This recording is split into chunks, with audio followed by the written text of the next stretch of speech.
दा वेलफेयारनि सेक्रेटारि बिथाङा दंमोन दानसोरां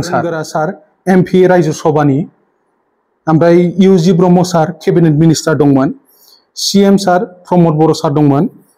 ओमफ्राय इएम फेरेंगा सार दंमोन रनजित बसुमतारी आलियास बिआर फेरेंगा सारखौ जोङो लोगो हमहैदों 7 तारिखआव लोगो हमखांनायनि उनाव जोङो बहुत खोथा सावरायनायनि उनाव बे सारा बुंदोङो आङो डाइरेक्ट बसजोंनो रायलायहरनि दा जोंनि हालोदा एथबां मोजां नङा जिहेतु माने गभर्नमेन्ट तरफनिफ्राय जे सुक्ति जानानै थांबाय बेजों रिहेबिलिटेशन हिसाबै 4 लाख करि होदों बाहाय जोबथेसालिनि भारानिखौ आं बुंनो थाङा जोबथेसालियाव थानाय सुबुंफोरनि थाखाय आं बुंनो थांगासिनो दङ बे जाहैबाय जेनेबा हमनानै ला 4 लाख करि होनायनि खोथा होनदों नंगौ सैथो बाथ्रा बियो माखासे मानसिया मोनबाय माखासे मानसिया मोनाखै आरो सोरबा 9 सुबुंफ्रा दिनैसिम नामानो गैया बे रिहेबिलिटेशनाव जे 4 लाखनि खोथा बुंदों बियो जोङो बिनिनो खामानि मावगासिनो दङ बेखौनो लानानै जोङो जोंनिनो इएम सार बारग' इएम सार बुंनांगौ जानानै फैबाय मानो होनबा एमसिसि नांनानै फैबाय मडेल कड अफ कन्डाक्ट ओमफ्राय बे समाव इएम जानानै दंमोन सारा बे जोङो 7 तारिखआव रनजित बसुमतारी आलियास बिआर फेरेंगा सारखौ जोङो लोगो हमहैदों 7 तारिखआव लोगो हमखांनायनि उनाव जोङो बहुत खोथा सावरायनायनि उनाव बे सारा बुंदोङो आङो डाइरेक्ट बसजोंनो रायलायहरनि जोंनो अन दा स्पटआव दङ रायलायहरदों प्रमद बर' सारजों रायलायहरखांनायनि उनाव 8 तारिखआव जोङो लोगो हमनायनि खोथा जानायनि उनाव जोङो लगालग जोङो 8 तारिखआव जोंनि लोगोफोरखौ बाय फन जोङो कल खालामहरबाय बिसोरो सफैबायबो सफैयाखै नङा बड'लेण्ड गेस्ट हाउस जिहेतु फाग्ला बाबानि इसे सिगां कारिगावनिफ्राय हाबबा फाग्ला बाबानि इसे सिगाङाव बड'लेण्ड गेस्ट हाउस दं बाहाय जोङो ज' जादों बेनि उनाव बुंबाय गावनि रेस्ट हाउसआव जोङो फैयै सफैबाय मथा मथि जोङो सारमोनजों सावरायनाया मथा मथि जोङो 11टा 12टा जादों आं एक्जाक्ट टाइमखौ गोसोआव गैया 11:30 12टा बा 1टासो जाहैदों आरो बे समाव सोर दंमोन रोनगोरा सार एमपि रायजो सभानि ओमफ्राय इउजि ब्रह्म सार केबिनेट मिनिस्टार दंमोन सीएम सार प्रमद बर' सार दंमोन ओमफ्राय इएम फेरेंगा सार दंमोन लोगोसे जोंनिनो बारग' एनडिएफबिनि दा वेलफेयारनि सेक्रेटारि बिथाङा दंमोन दानसोरां सार बेनो लिड खालामनानै जोंजों सावरायनायनि उनाव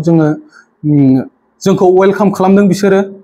उदां अख्रांनिफ्राय फैबाय होननानै जोंनो आर'नाइ गांफा सोदों उदां अख्राङाव फैबाय होननानै बिनि उनाव जोङो रायलायै जोङो माखासे एजेन्डा लानानै सावरायदोंमोन सावरायखांनायनि उनाव जोंनो मोनसे प्रतिश्रुति होदोंमोन सीएम सारा खुद गावनो माने 8 तारिखआव जों सावरायदों 8 तारिखआवनो बुंदों जे दे बिदिब्ला जोङो नोंसोरनो 1 लाख करि जाहाथे बे न' लुनो बा थिं गब्लंफोरखौ मोजां खालामनो अखा हाबा जाहाथे सेरा बिनि थाखाय 1 लाख अनसुंथाइ सोलिथनो थाखाय होनो राजि जादोंमोन बेबो 20 तारिखनि सिगां बिनि उनाव बियो बुंबाय जे नोंसोरो गावगावनि एकाउन्ट आरो गावगावनि एकाउन्ट गैयाब्ला न'खरनि जिखुनु सोरबा सोद्रोमानि एकाउन्ट नाम्बारखौ होना हर जों हरदोंबो हराखै नङा जोङो अरिजिनेलखौ जास्ट कालार जेरक्सिं खालामनानै जों हरदोंमोन ओमफ्राय दानसोरां सारा नेक्स्ट दिनाव फन खालामनानै बुंबाय जे नोंसोरो डिटिपि खालामना हर नो डाउट जोङो डिटिपि खालामनानैबो हरदों हरखांनायनि उनाव नेयो 19 तारिखआव जेब्ला जोङो कल खालामो प्रमद सारा बुंबाय दिल्लीयाव दङ बे हिसाबै जोङो बेखौ लोगो हमनो हायाखै बिनि उनाव फैबाय 20 तारिखआव जों खबर लाबावबाय खबर लाबा बुंबाय आं बावनानै दंमोन दानसोरां सारा बुंदों दे बे बाथ्राखौ जोङो बावनानै दंमोन दे आं दा रायलायगासिनो दङ बिनि उनाव रायलायखांनायनि उनाव बुंबाय दा जाथ'नाय नङा इलेक्शना बायखांनायनि उनाव नोंसोरनो जोङो 1 लाख खरिखौ हरगोन होननानै बे बाथ्राखौ फोरमायदों आरो ओमफ्राय दा दहाय आङो एसे थालांनाय बायदि मोनदों बे जोंनि सेक्रेटारि सारनि बिबुंथियाव दा आं बेखौ फंनैसो आं फोरमायनो सानदों जे जोंना सार सेक्रेटारिया बुंदोंमोन जे बे जेलाव थानाय सुबुंफोरनि बाथ्रा जायफोर हाइकर्टआव दा नांसोमनानै दङ एनआइ केसनिफ्राय बिसोरो कनभिक्टेड जादों ओमफ्राय दा बिसनिया केसा ओरैबायदि जानानै दङ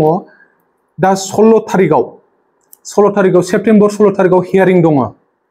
बे 16 तारिखआव जुदि हियारिंआ जायाब्ला लगालग सुप्रिम कर्टआव खारगोन मानो होनना बुंबा खननै खनथाम अलरेडि हियारिंआ जायाखै डेट लाबाय थानायखौ डेफार खालामदों डेफार माने डेटखौ फावसायबाय थादों बे हिसाबै चिफ जास्टिस हाइकर्टनि चिफ जास्टिसनि आखायाव थांदों बे केसा दा 16 तारिखआव चिफ जास्टिस सारा नायबिजिरगोन दा बे समावनो जुदि जेबो जायाब्ला बे सुप्रिम कर्टआव खारगोन सुप्रिम कर्टआव जों आसा खालामनो हाया मानो होनबा जोंनि रन्जन दैमारि सारमोननि केसानो दासिमबो डेफार जानानै दङ माने डेटखौ फावसायगासिनो दङ बे हिसाबै आङो दाथ' आङो जेबो बुंनो हाला सिगां समाव आं खावलायबाय थादोंमोन बा जोङो खावलायबाय थादोंमोन दा जोङो जेबो बुंनो हाला मानो होनना बुङोब्ला एमसिसि नांनाय लगे लगेनो मडेल कड अफ कन्डाक्ट नांनाय लगे लगेनो जोङो जेबो बिसिनि एगेन्स्टै बा बिसिनियाव रिकुवेस्टबो खालामनो हाला दा बेखौनो मोनसे खावलायो रायजो राजाफ्राबो अननानै जाहाथे जोंनि बे जायफोर फासि नांनानै दं सानै डेथ सेन्टेन्स बे डेथ सेन्टेन्सनि बख'नाय आरो साब्रै लाइफार जाय जिउ जोबथेसालियावनो जोबजानानै दङ बिसोरखौ बख'नायाव रायजो राजाफ्राबो हेफाजाब होयो बेखौनो आङो लुबैयो रायजो राजानिफ्रायबो लोगोसे जायफोर दा थानाय गभर्नमेन्ट बा फैगोन गभर्नमेन्ट बेनिफ्राय आं लुबैयो दा 16 तारिखनि सिगां जोंनो मोनसेल' अनसुंथाइ लुबैदों जायफोर जोबथेसालियाव जोबजानानै दङ 6 सुबुंफोर बिसोरनि थाखाय जुदि सुजुग सुबिदा बा हेफाजाब मोनोब्ला जोङो गोजोननाय मोनगौमोन बेखौनो बुंनानै आङो दिनैनि आंनि बे बक्तब्यखौ आं बाहायनो दोनथ'बाय गोजोन्थों